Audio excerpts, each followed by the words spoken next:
আমি হলাম cock, I mean মুরগি। আর তুই?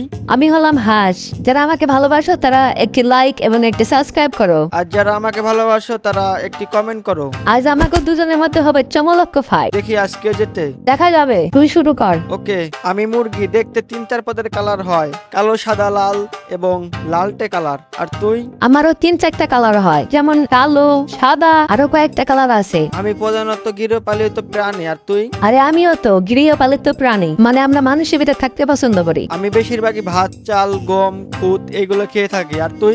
আমিও এগুলোই খাই, কিন্তু আর কিছু খাদ্য আছে যেগুলো আমি বলবো না, আমার বন্ধুরাই বলবে। আমি প্রধানত জলে থাকতে বেশি পছন্দ করি। আর তুই? আমি জল দেখলে ভয় পাই, কিন্তু আমি বাড়িতে বেশি থাকতে পছন্দ করি। আমি একটি কাজ ভালোই পারি, আর সেটা হলো ডিম পাড়া। আর এই ডিম থেকে বাচ্চা উৎপন্ন হয়। আর তোর? আর আমারও তো একই, আমিও ডিম পাড়তে ভালোবাসি এবং সেই ডিম থেকে বাচ্চা উৎপন্ন হয়, এবং আমি যদি ডিম পাড়া বন্ধ করে দেই তো আমাকে কেটে তারপর আমার মাংস খাওয়া হয়। আর তোর? আর আমারও তো একই অবস্থা, বলিস না আর। এটাই তো বড় সমস্যা, ডিম পাড়া বন্ধ করলে এই কাজটি করে সবাই। ওকে বন্ধুরা, তোমরা কাকে বেশি ভালোবাসো, হাঁসকে না মুরগিকে? তোমরা কমেন্টে জানাও।